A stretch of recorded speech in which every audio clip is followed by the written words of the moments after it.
In the year of our Lord 2025, more than 13 years into Star Citizen's development, Multicrew ships are still in a comically bad state.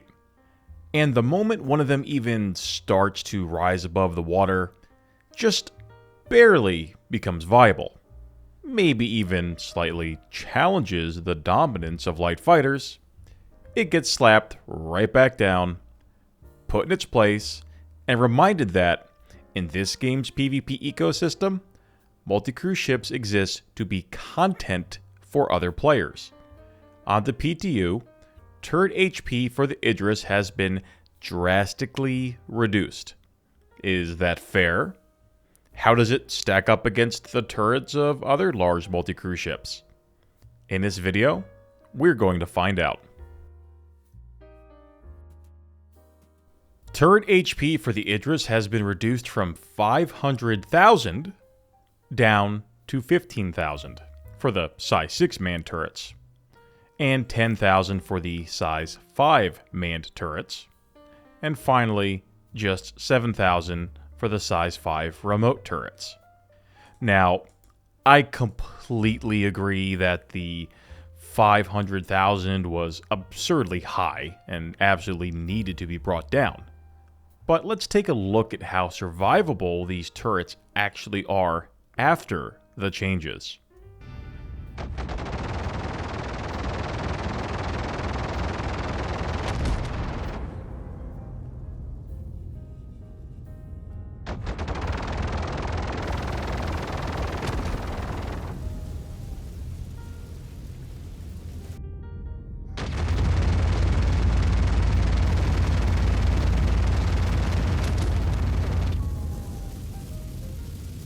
And what Multicrew is trash video would be complete without showcasing the Hammerhead? So let's stick with tradition and take a quick look at that one.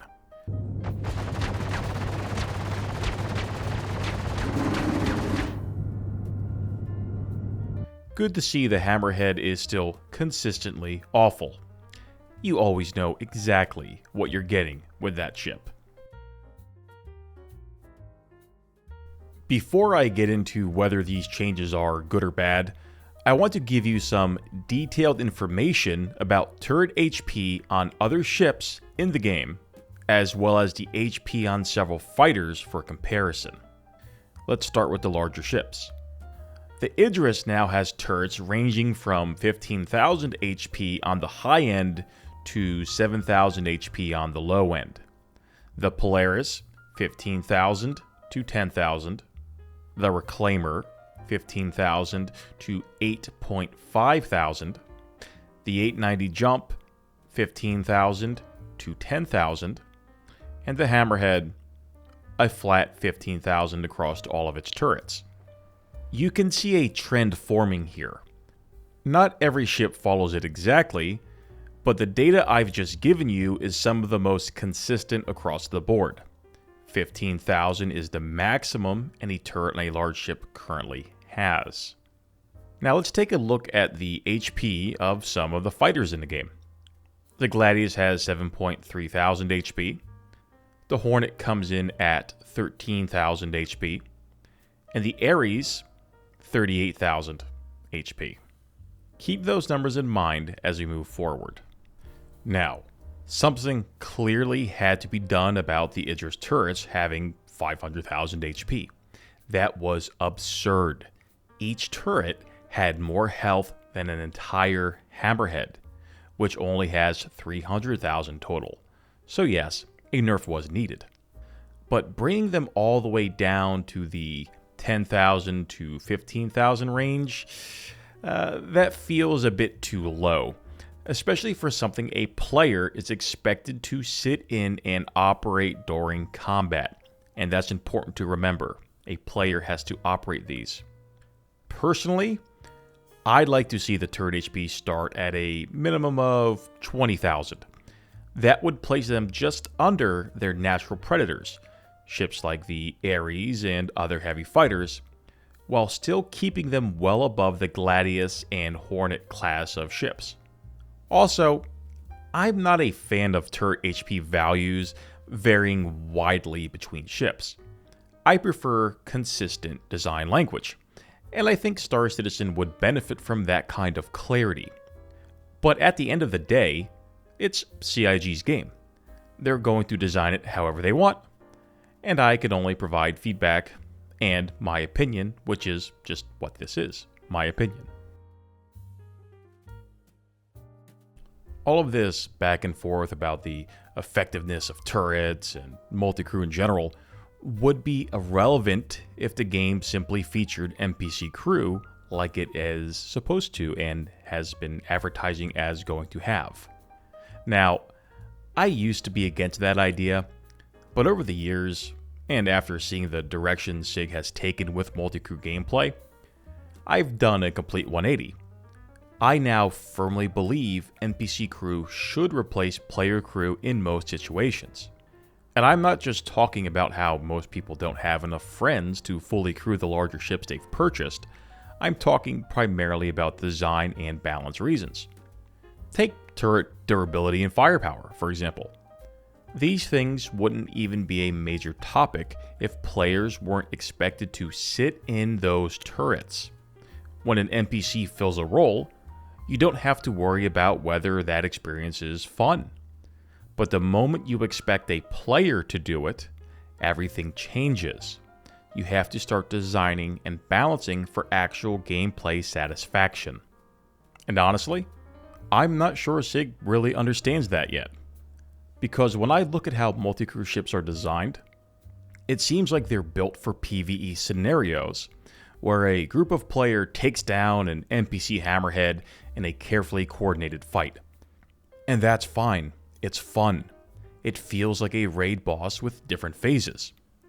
But when you bring those ships into PvP, that's a completely different beast. One that demands a totally different approach to design and balance. But since we still don't have full NPC crew or blades capable of replacing players, I'm going to keep advocating for increased power and effectiveness for these ships, just as I've been doing for years. Because if I'm asking someone to sit in a turret in my ship, they're giving up everything. Firepower, maneuverability, and the freedom of piloting their own ship. The game needs to recognize that and reward it. That player should have a good time doing it. And if it were just an NPC, nobody would care. So where does that leave us? 13 years into development, and multicrew ships in Star Citizen are still struggling to find their place, especially in PvP. Every time one of them barely climbs towards viability, it gets nerfed back into irrelevance. The Idris turret HP changes are just the latest example, and they fit into a broader trend. Turrets across large ships are fragile, underwhelming, and clearly not built with real PvP in mind.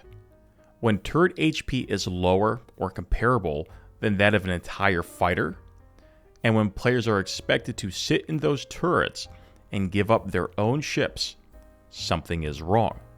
There's a fundamental disconnect between how these ships are designed and how they're actually used in the game. And all of this could be solved, or at least softened, by allowing for proper NPC crew. Let NPCs handle the filler roles. Let players focus on doing what's fun, meaningful, and impactful. Because when you force players into boring or underpowered stations just to justify a ship's existence, the result isn't immersion, it's frustration. Until then, I'll keep pushing for buffs, reworks, and design shifts that actually respect the time, effort, and coordination it takes to crew these ships properly. Multicrew could be one of Star Citizen's defining features, but only if SIG is willing to treat it like something more than cinematic background noise. Thank you for watching. Let me know what you think in the comments, especially if you're one of the few still fighting the good fight in the Hammerhead turret.